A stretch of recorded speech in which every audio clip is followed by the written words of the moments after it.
Welcome to the Home of Misfits podcast, where normal is optional, masks are unnecessary, and you belong. Hey everybody, welcome back to another episode of Home of Misfits, where oh gosh, I should know my tagline. I'm still working. And normal is optional, masks are not necessary, and everybody belongs and is welcome. So anyway, Awesome. one of these days I will get it. I promise. Not today, it's clearly. So anyway, I'm excited today. I have a new friend here with me today, Steve. What how do you pronounce your last name? Gamlin? Yes, Awesome. absolutely. Nailed it. Well, there's hope for me. Yay! And Steve hails from New Hampshire. Mhm. And why don't you tell us a little bit about you, Steve? Yeah, my name is Steve Gamlin. I am currently 58 years old. And when I was 11, I wanted to be a radio DJ, a stand-up comedian, an author of my own books, and a teacher of people, but not in the classroom. And over the past 47 years, I've gotten to do them all and have crashed and burned my life pretty horrifically in between each one, which led to me achieving the next one. Right. So, you know, I, That's how I, we I've learn and grow. Yeah, I've got a stage story that says basically my phoenix rides a pogo stick. And I can just visualize that. I love that. Thank you. Wow. So, what drew you to be a guest on the show? Oh, just the show title. Oh my gosh, I've been a misfit my entire life. No matter what I've done, people have said, "No, you're supposed to do it this way." And I just look at them and roll my eyes and say, No. "No, this is the way I do it." Hmm. I love And that.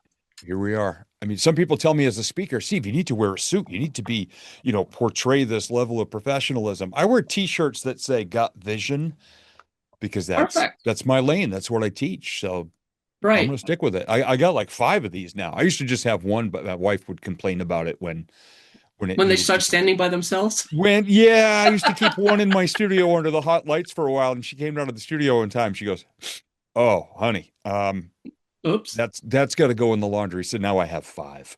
Oh, well, there you go. See, I rotate mine between the happiness matters and matters of perspective. Oh, there you go. So I get it. Yeah, My husband is like, "Oh, you have so many nice tops. Why don't you wear that?" And I said, "Why don't you?" yeah. We're guys. We throw the same stuff on every day. And it's so right, and it's okay for you guys, but it's not okay for us women. Yeah, yeah. No, sorry, that doesn't fly with me. But anyway, so you overcame a few things too, haven't you? Oh yeah, I've been through it, and that's why I laugh whenever people say, "Hey Steve, how do you make up the stories you share on stage?" I just stare at them and say, "Really? Have you not been paying attention to my life? I don't need to make up anything. I've Right. had more highs and lows than your average Hollywood blockbuster, and I'm still here I am, still winning on the other side." And I'm glad you're here, and I'm glad you're here with us to share some of that. It's like what got you through like the one of your lowest lows? What got you through that? One of the lowest, actually, what got me through it is a $3 bucket of golf balls. In the early Nice. 2000s, I managed to, in a short window of time, I managed to completely abandon a successful radio career because I was burned out.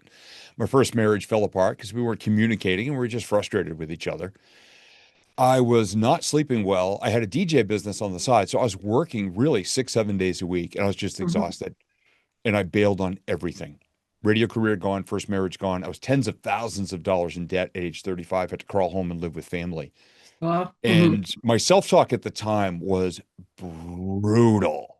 you I mean, what? my self-talk, Mm, according to my journals in the early 2000s, I used to refer to myself as Hurricane Dumbass Category 5, yikes. which is a pretty severe storm of dumbass. So one And one it's so hot important how human. we talk to ourselves too, you Oh, know? it's now I know, but at the time, because I got Right. laughs doing it. So I didn't think it was damaging, but it was. Hmm. So one hot humid August afternoon in 2003, I had $3 in my pocket and I said, well, I'm going to go to this mini golf place that has a driving range and I'm just going to whack the crap out of some golf balls and just get some frustrations out. I was just mad at myself. I was just so mad at everything I did to my life. So I Right, went to the right. farthest tee box on the property so I wouldn't dent anybody's car because I'm a horrible golfer. And I was underneath this big row of steel towered power lines. So I'm hitting away, and about 15 minutes later, a thunderstorm comes through. So it's the wind, the rain, the thunder, the lightning. I'm standing barefoot in the wet grass, hitting golf balls with a metal club. And at one point, I just held it Hey, in I'm the a air. lightning rod. Come see Oh, me. yeah. I held the club in the air at one point, and I looked up and I go, go ahead. I I dare dare you. you. Yep. So I finished Oh, my man. bucket in the buckets of two other guys that ran from the storm and never came back. And after an hour, I couldn't even lift my arms. I get to my car and the rain stops and the first couple tiny rays of lights come through the black sky.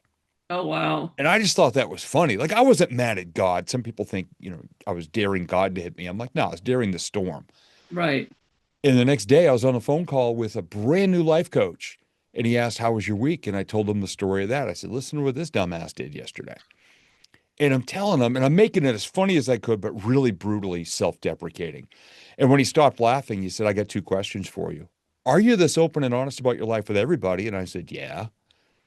And he asked, have you ever thought of being a motivational speaker or a stand-up comedian? I think you'd be good at both. I think you'd enjoy them. He didn't know about those two goals from when I was 11. And I had no idea how to pursue them. But on his desk in the junk mail pile was a brochure from a local community college. 2 weeks later, they had a class starting, Intro to Stand-Up Comedy.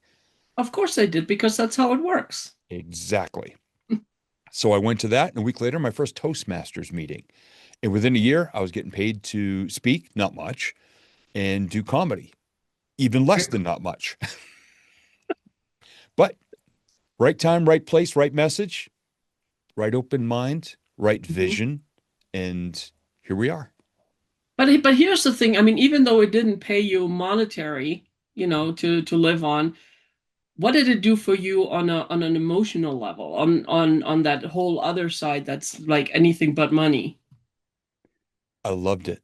The second I was on a comedy stage, I loved it. And as scared as I was the first time I was speaking in front of an audience, I loved it because somebody came up afterward and asked me, how did you know I needed that one lesson you talked about in there today? Mm, So I knew it wasn't about me. It wasn't about me fixing me. It was about me helping as many other people as I could right, in my way with right. laughter and humor and Hmm. curiosity. And um, it was that important that I got to help somebody else. And that's still what fires me up about it now. I'll look around Oh, an audience and think, all the time. Yes. okay, who's going to need this today? And how can I make sure that I reach their seat and don't just play to the front rows? I aim for the shadows and the cheap seats There you because go. that's where the people sit who don't want to be called on, don't want to make eye contact, don't want to speak, and might Hmm. have sat in their car for an extra 15, 20 minutes wondering if they're even worthy of being in the building. Like I used to be one of those. That's where I used to sit, which is exactly why I Hmm. aim for those parts of the room. Yeah, that Nice. used to be me. I love that. Yeah, my thing too is it's like whenever I speak or classes or whatever, wherever I show up, if whatever I say, whatever comes out, and I shouldn't say never, but hardly ever know Yeah, beforehand what comes out because we're all surprised. One yeah, of the fun things. But it's yeah, like if it makes a difference for just one person in that room, in that audience, yeah, that's why I was there. yeah. That's why we show up. 100%. I You know. agree. Right from the bottom of my heart, that is exactly why I do what I do the way that I do it. Yeah. And you said just like you don't do it for you. It's like I think we all do it for ourselves too, because that's part of our healing. It's like all the books I wrote, everything I do, it comes from my experience. And sometimes walking and talking through it or writing about it, for me, it's like I get aha moments and I lived it. I was like, oh, this is good. Yep. Oh, I've got little digital recorders I use in my car, and I'm sitting there as though I'm sitting on stage while I'm driving, and people look at me going, that guy's weird. And I'm thinking, oh my gosh, this Right. just unlocked something inside of me. The audience is going to really enjoy it. Hmm. And I'm Exactly. sitting there full on like I'm on stage, but I'm sitting in my truck, driving down the highway. Hmm. Yeah, and it's just like because it's like I don't know about you, but people approach me and it's like, well, I mean, you just said it too. People come to you afterwards and it's like, oh my gosh, how did you know I needed this? Yeah. And a lot of times I tell them is like because I needed it too. I give that same answer every time, especially when somebody, even if they send me a direct message on social media, like, "Oh my God, Steve, I read your Facebook post this morning. How did you know I needed that?" I said, "Well, I woke up and I needed it. So I worked it out, So presented here it, we go. and Yep.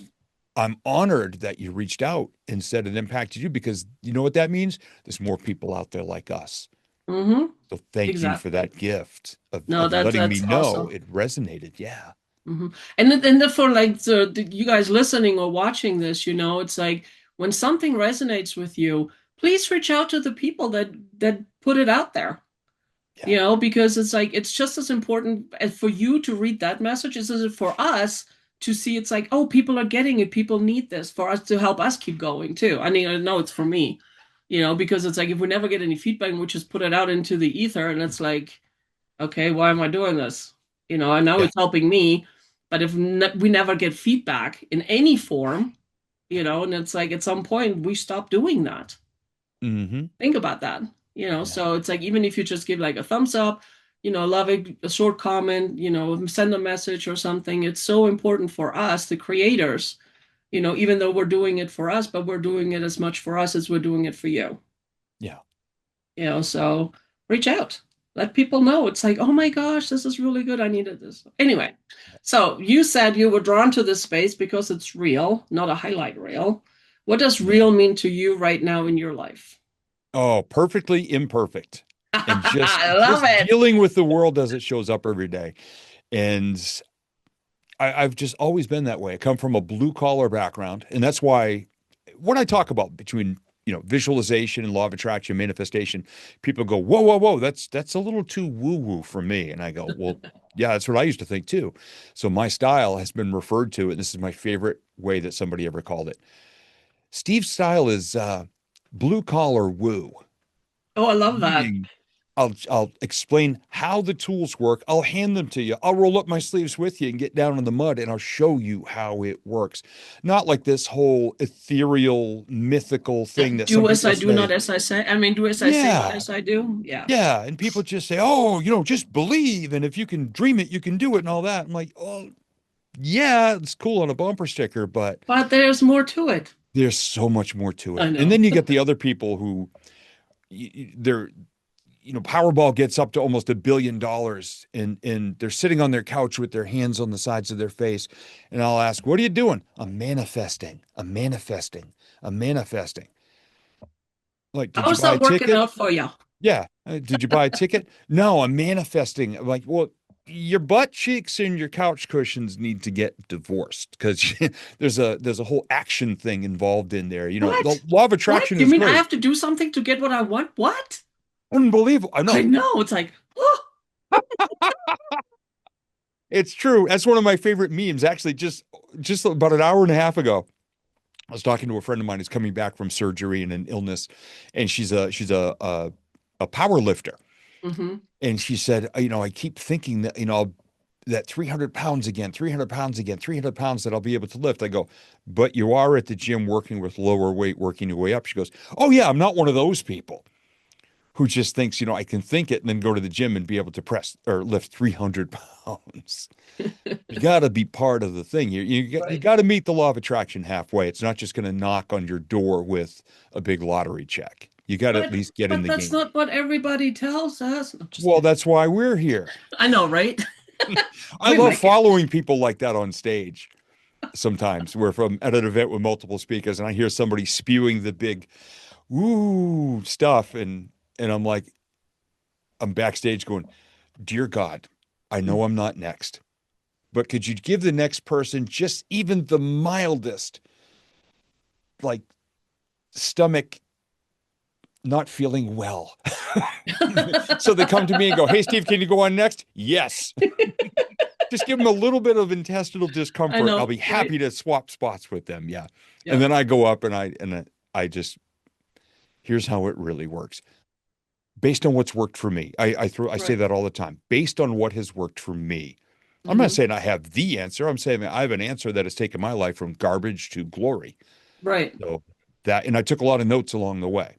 Right. And that's the best thing we can do is like I tell my clients too. And it's like, hey, here are some tools, you know, this is what worked for me. Doesn't mean it's going to work for you, but here's a set of tools. Pick one Mhm. if, and play with it. If it works, great. If it doesn't work, pick another one until Yeah. you find what works for you. Yeah. I mean, it's 100%. that simple. But yeah, yeah, those people it's like, yeah, just do this. And I'm like, Yeah. hmm. Yeah. I've literally been in an audience before, waiting for my turn to go up and speak. And somebody gets up on stage and goes, dream big. And the people are like wetting themselves, like writing, oh my God, dream big. Oh, wow. And I'm sitting there going, really? I mean, Okay. there's nothing wrong with dreaming Oh, big, no, no, but not that at means you all. also have to take big action. Yeah. When you're just sitting there saying dream big, your butt cheeks and your couch cushions are still touching. You got to go do something, Yeah. I Yeah, believe. it's that's a whole nother show. Oh, yeah, Uh-huh. it is. Yep. So who is Steve today? Not the speaker on stage, but the human sitting here with me. I do my best every day to be a human plus sign, meaning that I just try to leave as I many so love that. situations as I can better than I find them. I just think of it everywhere I go. How can I leave a plus sign just kind of trailing behind me? And I actually learned that from observing one of my grandfathers. Very Hmm. simple. He was a Finnish carpenter, cabinet maker, amazingly talented guy. Just a simple man, a family man. And his whole life, if he drove past your house and said, "Oh my gosh, a branch fell and broke Sabina's fence, a picket on her fence," he would go get his little stubby pencil, put it on his ear, his tape measure. He'd go measure it. He'd go to his workshop. He'd make one. If he had the same color paint that your fence already was, he would paint it and he would go put it on your fence, and you would never know he'd been there. Wow. He didn't Yeah. want the glory. He just walked through the world leaving it a little better than he found it every day. And that's what I try to be. And my favorite way to do it, I call it shopping cart rodeo. Whenever I go to the grocery store and there's a carriage that's been abandoned somewhere, I don't get mad because someone left it or people are Right. lazy. I say, hey, look, extra steps for my workout today. And I go retrieve it and put it in the corral or bring it back to the store. And if I see Mm-hmm. somebody who needs one, I'll offer it to them. Say, hey, Nice. do you need a carriage? This one's a rescue. I warmed up the hand grips and the wheels don't wobble at all. I think you're going to like it. And they And just I start mean, laughing. and here's what I love about this. Like it costs you nothing, Yeah. but that little reframe of a situation, Yeah. changes everything, not just for you, but it ripples on. It's like it makes a difference for that person, Yeah. and then that person goes on, it's like, oh my gosh, you never believe what happened to me today, blah, blah. And Yep. it continues, Yep. and I think we all can do this. It takes a little effort, Yeah. but it doesn't cost us anything. Yeah. And I get It labeled, enriches us so much. people think I'm a weirdo and a misfit for doing that. And then the other day I met someone from our tribe.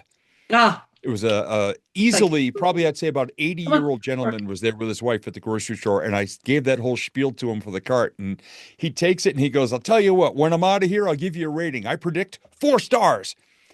And I'm sitting there going, oh my gosh, I've met 80-year-old me. And that guy cracked me up. And I'm going to remember that when I'm 80 Right. because I got to meet somebody who gets it, that a simple, silly act of kindness like that, Hmm. he played right back with it. And I loved that. Most people just kind of look at me funny and go, thank you.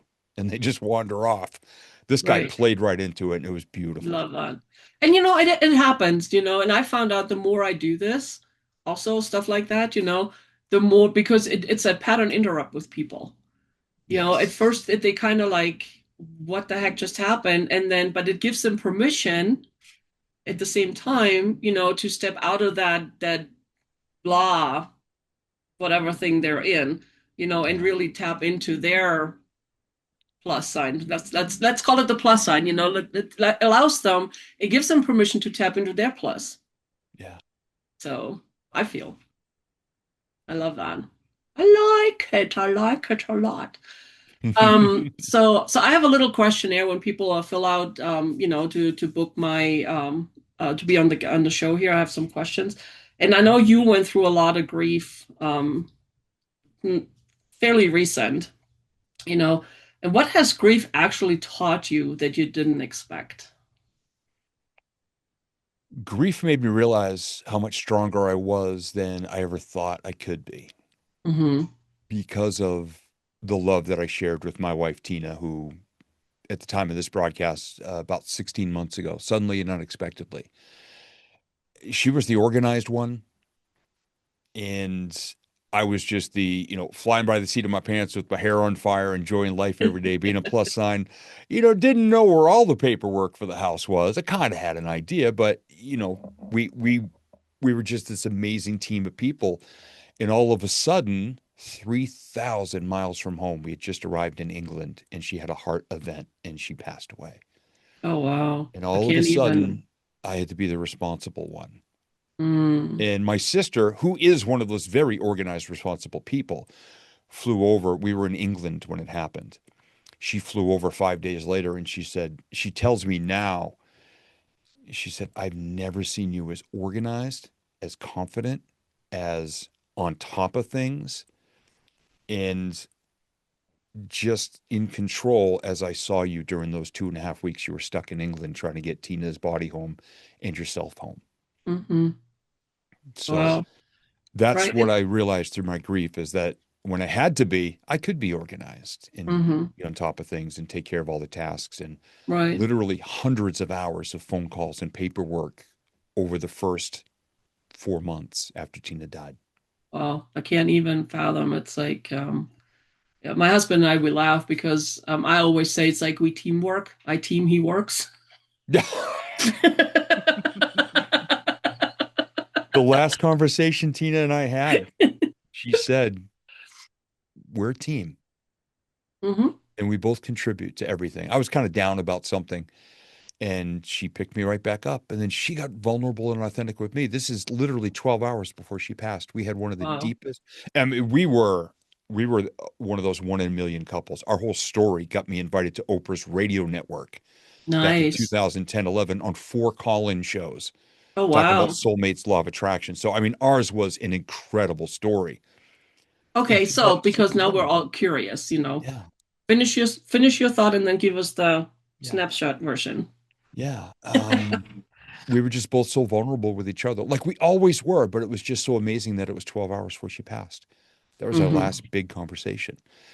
We got to be in love for 6,386 days, 17 and a half years. Wow. We went to high school together. Hmm. I had a crush on her, never had the guts to ask her out. We graduated in June of 86, didn't see or talk to her ever again.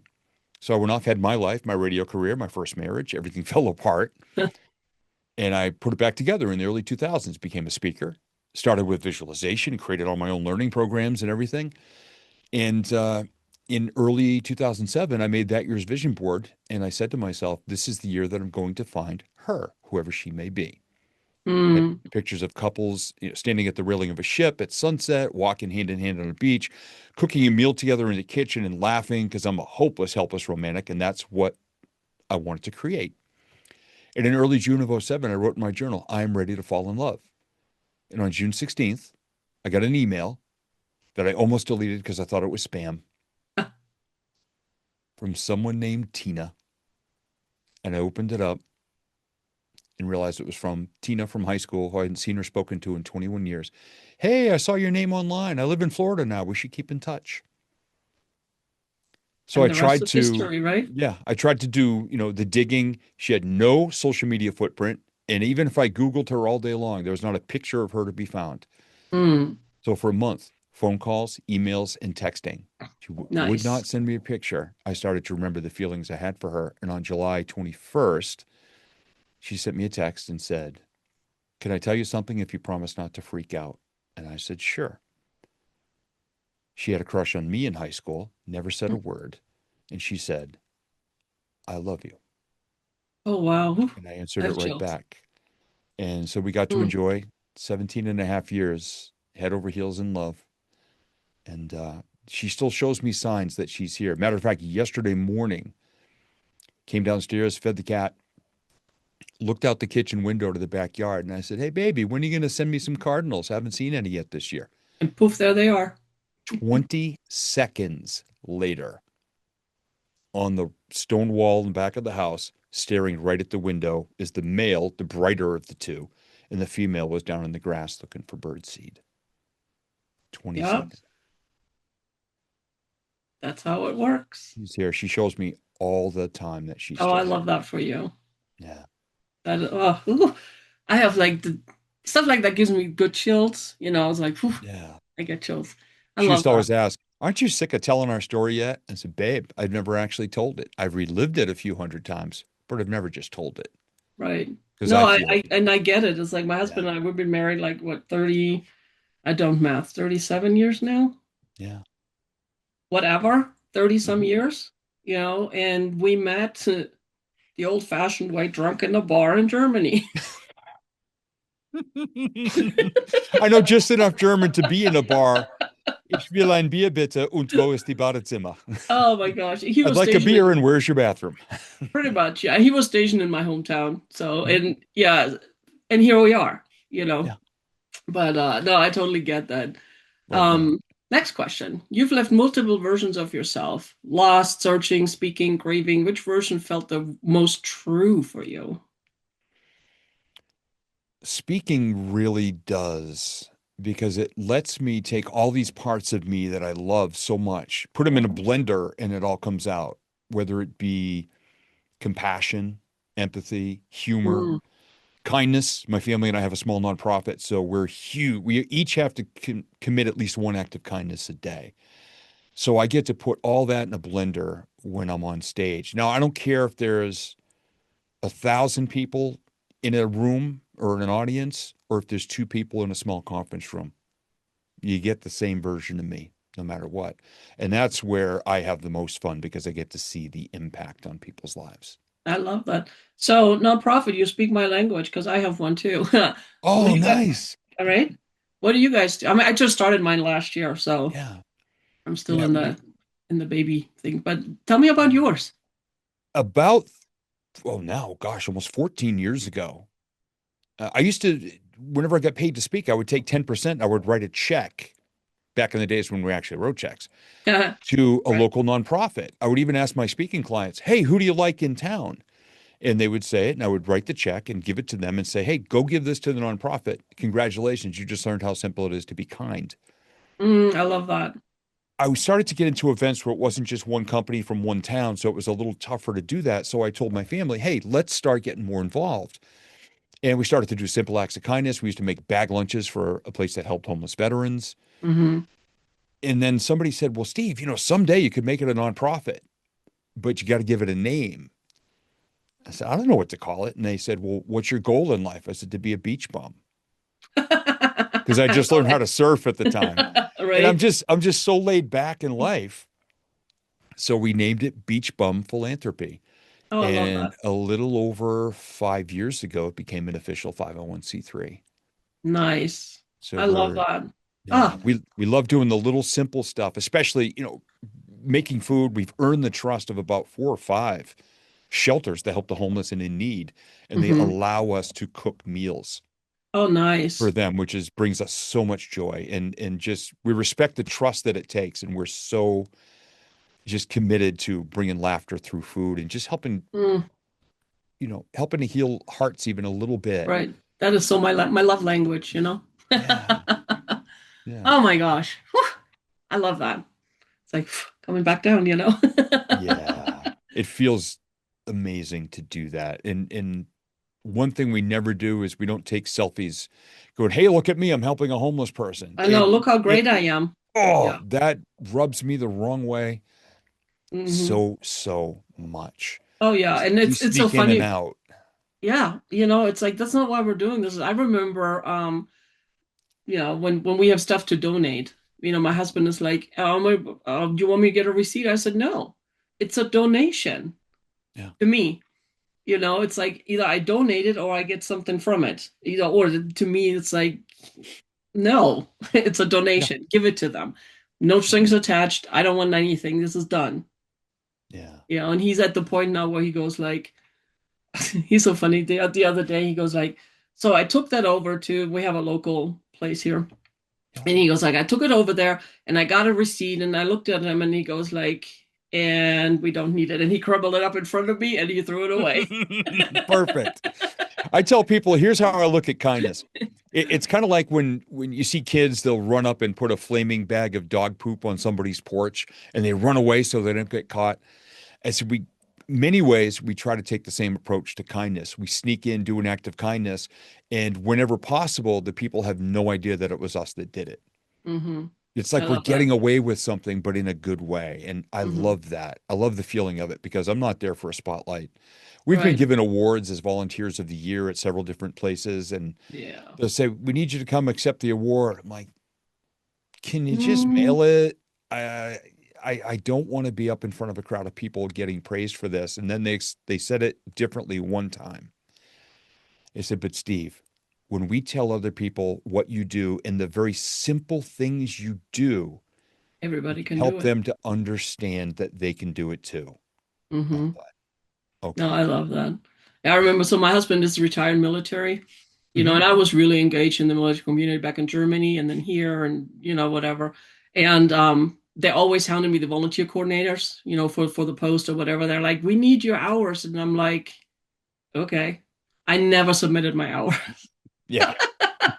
So It's I not had a job, it's something we love Right. and we So just I we had do it. others submit my hours, they guessed. And then I remember one time, um, the one of the volunteer organizers here on post came to me and was like, "Oh my gosh, are you sure you don't have more?" And I said, "More what?" I was like, "More hours because it's like just a few more and we can put you in for this higher award." And I looked at them and then I said, "I don't even want whatever award you have. That's not why I'm doing this." Yeah. And it's like, "But you should be recognized." And I said, "But I am by the smiles of the people's faces." There you go. That to me, and giving them a place where they can come feel safe and express themselves and whatever it is, I said, Yeah. that to me is all I need. I don't need the awards, Yeah. and but I understand some people do it for whatever. Anyway, moving on. Yeah. It's a whole nother show. So when life rips the rug out, what actually helps you stand back up? Gratitude Mm, every day. Even in you ask some people, what are you grateful for? And they go, "Oh, my job, my house, and my spouse." Awesome. And then a month later you see them and say, "What are you grateful for?" And they go, "I told you. My job, my house, my spouse." Like, wow, dude, look at the lack of energy you had that time because you're just repeating this thing mm-hmm. for over 15 years now. And this was at the suggestion of a fellow speaker, a good friend of mine. He said, "Yeah, I keep a gratitude journal. And every day I write down something specific. Like, I don't just write down, broad brush or category or something." And I started doing that. And I've been doing it over 15 years. And even on my toughest, worst days, I'll write down my three favorite moments, just a moment that I'm grateful for.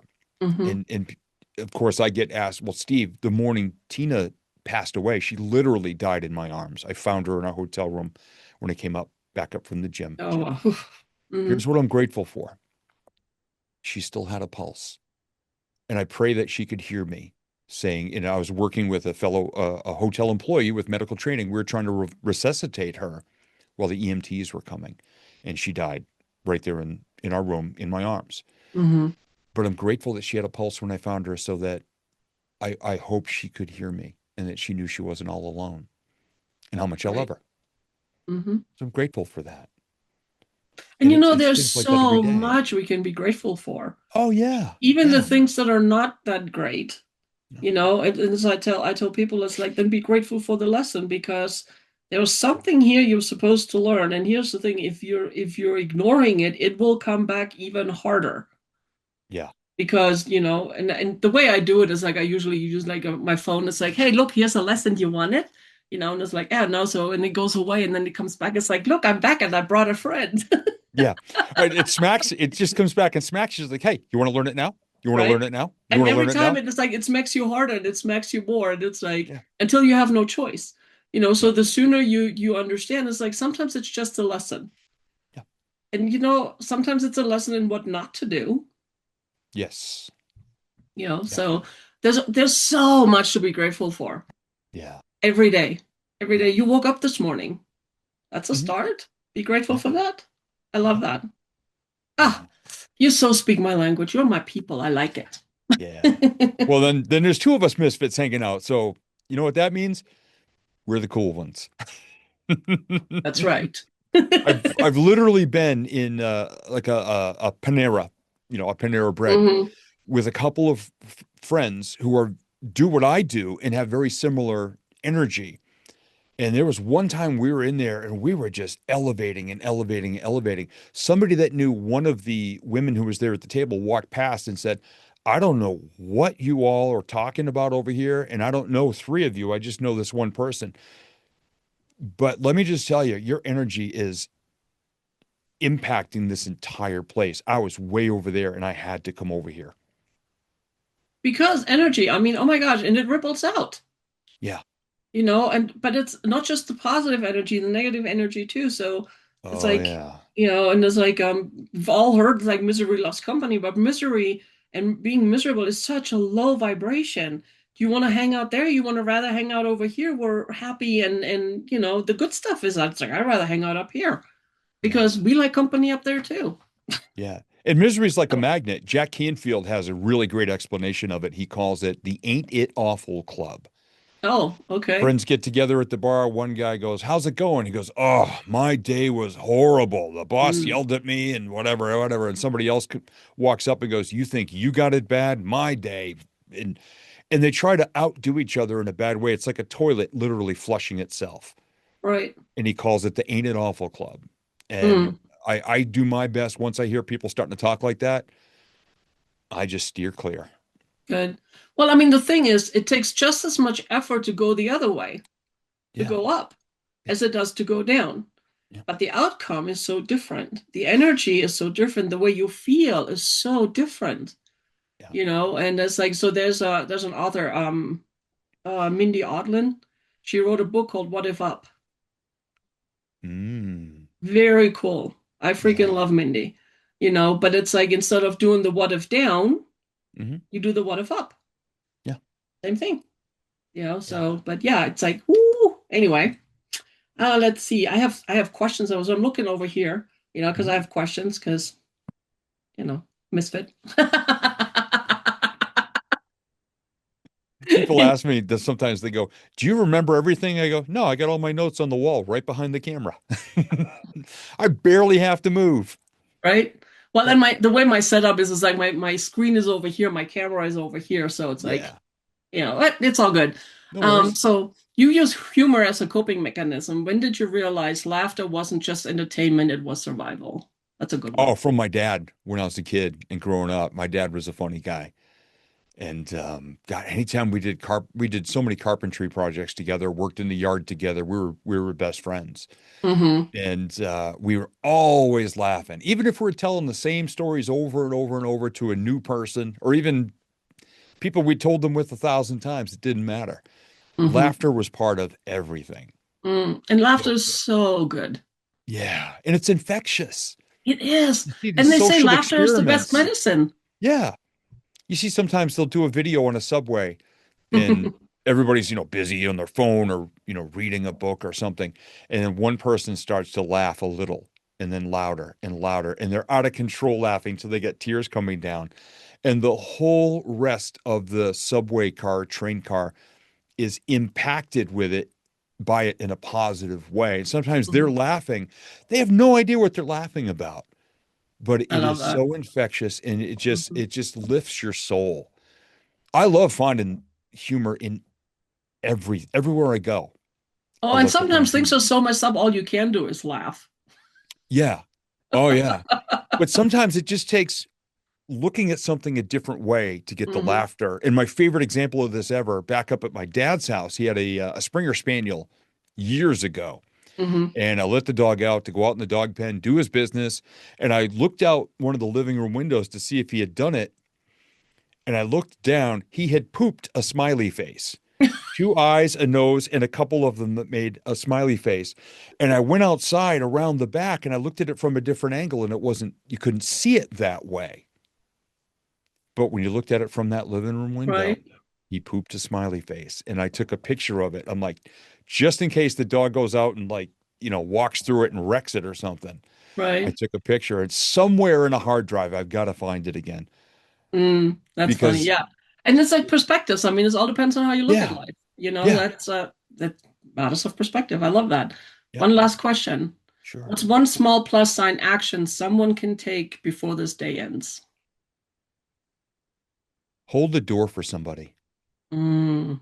Just hold it with no expectation. And if you don't hear them say thank you, don't yell, "You're welcome." Please don't do that. Kind of like defeats the purpose. Yes. Yeah, it really does. Just make it a habit. Whenever you walk through a doorway, look over your shoulder to see if there's somebody there. Mm-hmm. And our bank and post office in the town next door are in the same building because it's so tiny. When I lived in that town, my P.O. box number was 5. It's a small town.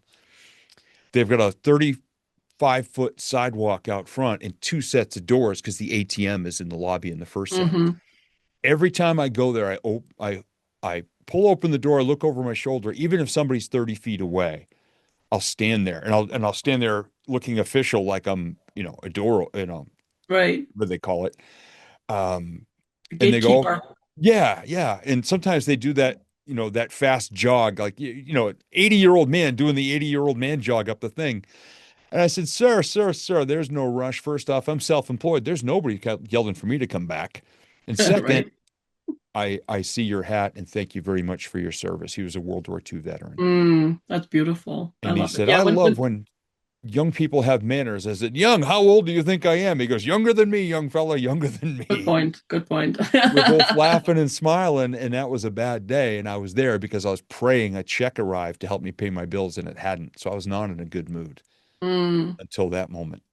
Yeah, and that's all it takes is like one part of a moment. Doesn't even need a full moment. It's just like one split Yeah. second. Yeah. That's all it takes. I love that. Oh my gosh, this is so good. So Steve, if people want to get a hold of you, what's the best way for them to get a hold of you? You can find me on LinkedIn and Facebook. There quite a bit under Steve Gamlin, Gamlin. And my brand new website is stevegamlinspeaker.com. Yay, brand spanking new. I like it. Brand new. We're just putting a couple finishing touches on it, but it is out there. And yeah, Ah, I'm very appreciative. I surround myself with really, really good people over the last year or so who've helped me. I could never pay them back for what they've done for me. well, plus, I mean, it's like, we attract who we are. Yeah. So it's really that simple. So, well, thank you, thank you, thank you, thank you so much for being here with us today. Really appreciate you and for sharing your story. And, I'll be following you. Um, and thank you guys for tuning in. And we'll be back next week with a new guest, a new story. And yeah, it's like so, Home of Misfits. Normal is optional, masks are not necessary, and everybody's welcome. So we'll see you guys next week. Thank you. Thanks for listening to Home of Misfits by Matters of Perspective. You belong.